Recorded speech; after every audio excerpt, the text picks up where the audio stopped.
To the Bishop and First Lady and the new Psalmist family,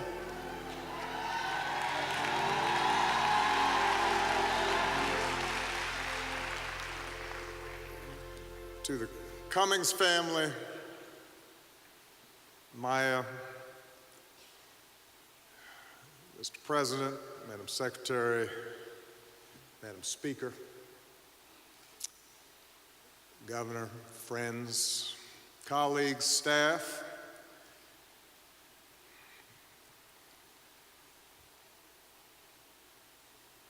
the seeds on good soil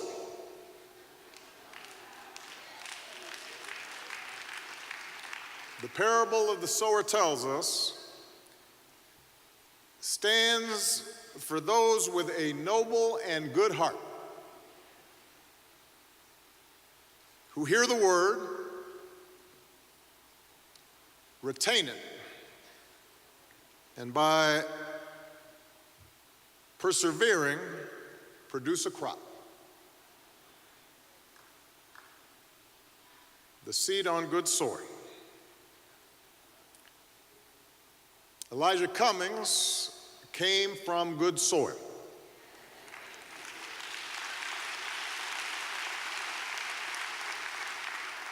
And in this sturdy frame, goodness took root.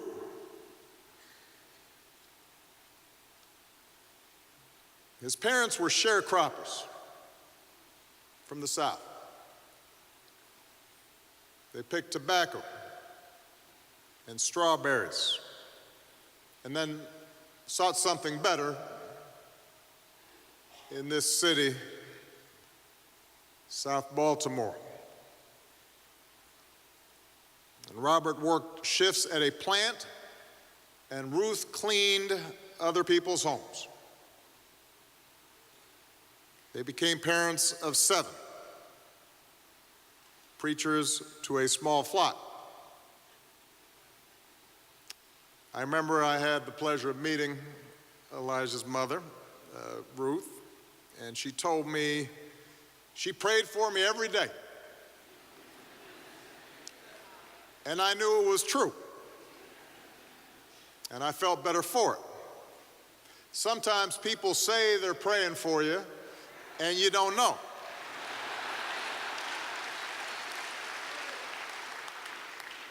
They might be praying about you,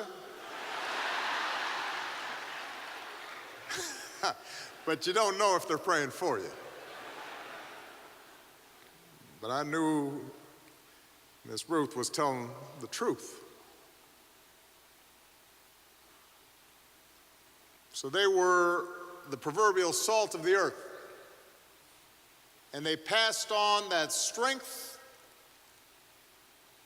and that grit, but also that kindness and that faith to their son.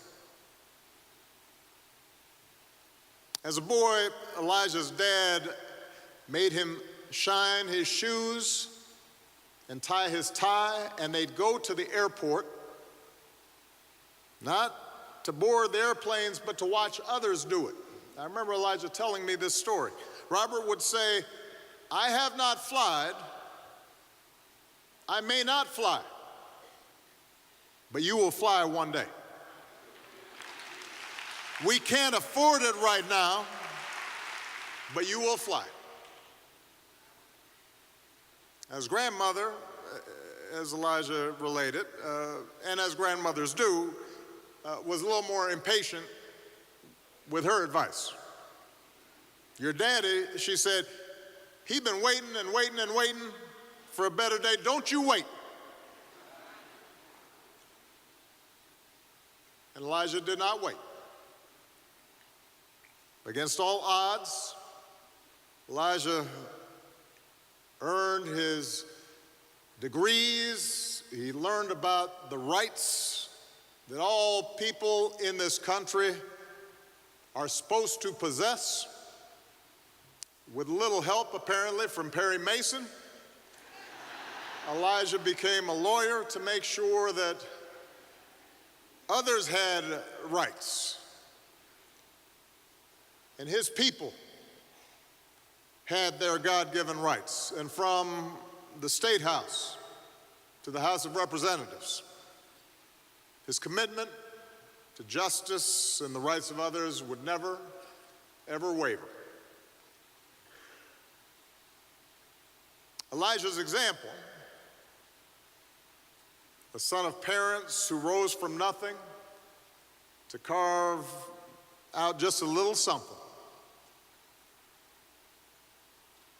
a public servant who toiled to guarantee the least of us have the same opportunities that he had earned. A leader who once said he'd die for his people, even as he lived every minute for them. His life validates the things we tell ourselves about what's possible in this country. Not guaranteed, but possible. The possibility that our destinies are not preordained, but rather through our works and our dedication and our willingness to open our hearts to God's message of love for all people, we can live a purposeful life, that we can reap a bountiful harvest, that we are neither sentenced to wither among the rocks nor assured of bounty, but we have the capacity, the chance, as individuals and as a nation, to root ourselves in good soil. Elijah understood that. That's why he fought for justice.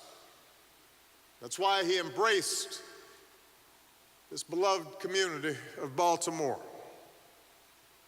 That's why he went on to fight for the rights and opportunities of forgotten people all across America, not just in his district.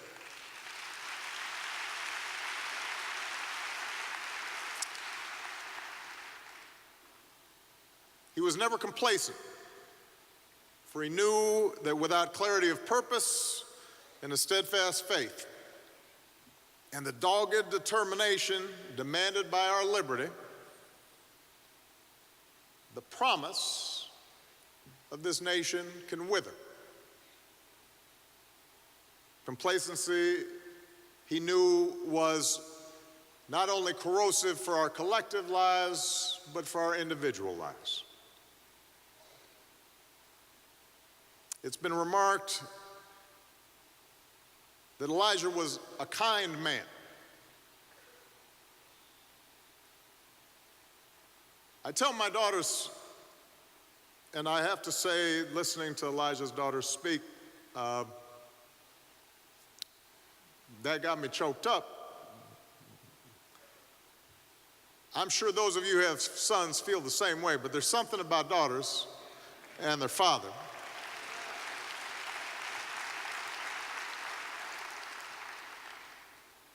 And I was thinking I'd want my daughters to know how much I love them, but I'd also want them to know that being a strong man includes being kind.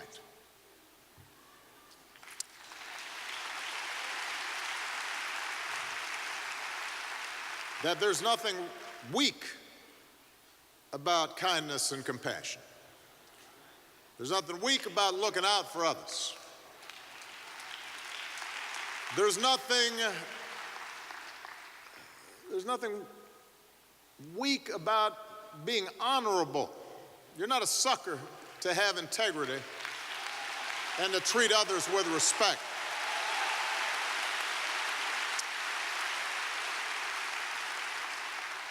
I was sitting here and I was just noticing the Honorable Elijah E. Cummings. And, you know, this is a title that we confer on all kinds of people who get elected to public office.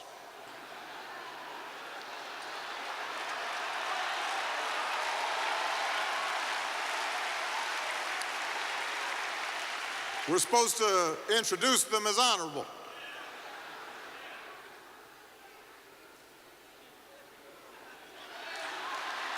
But Elijah Cummings was honorable before he was elected to office. There's a difference.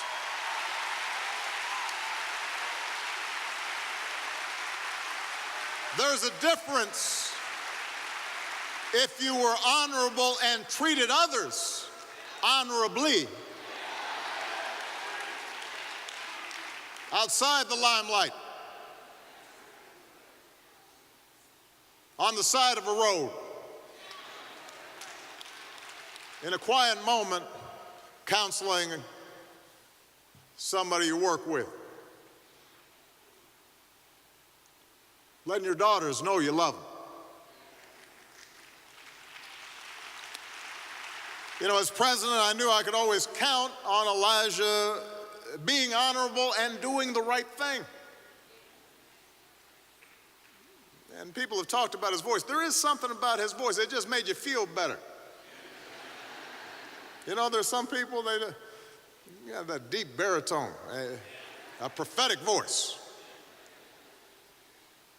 And when it was good times and we achieved victories together, that voice and that laugh was a gift.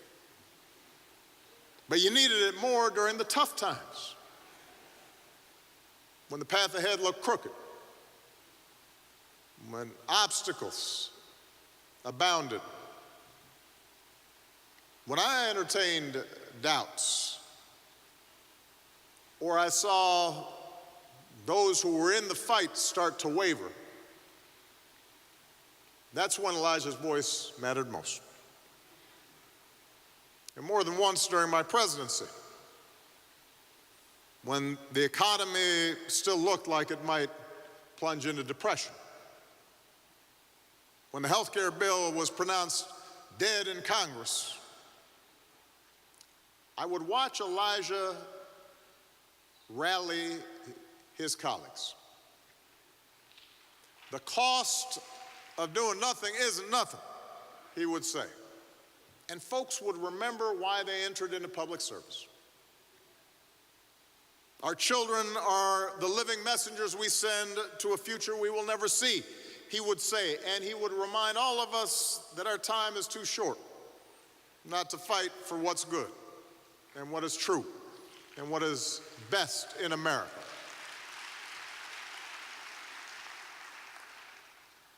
200 years to 300 years from now, he would say, people will look back at this moment and they will ask the question, what did you do?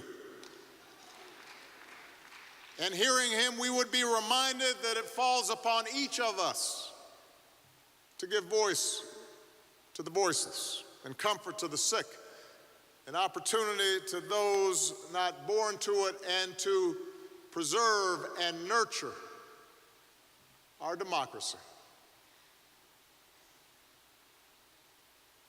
Elijah Cummings was a man of noble and good heart. His parents and his faith planted the seeds of hope and love and compassion and righteousness in that good soil of his. He has harvested all the crop that he could. For the Lord has now called Elijah home to give his humble, faithful servant rest. And it now falls on us to continue his work, so that other young boys and girls in Baltimore, across Maryland, across the United States, and around the world might too have a chance to grow and to flourish. That's how we will honor him. That's how we will remember him. That's what he would hope for. May God bless the memory of the very honorable Elijah Cummings. And may God bless this city and this state and this nation that he loved. God bless you. Thank you.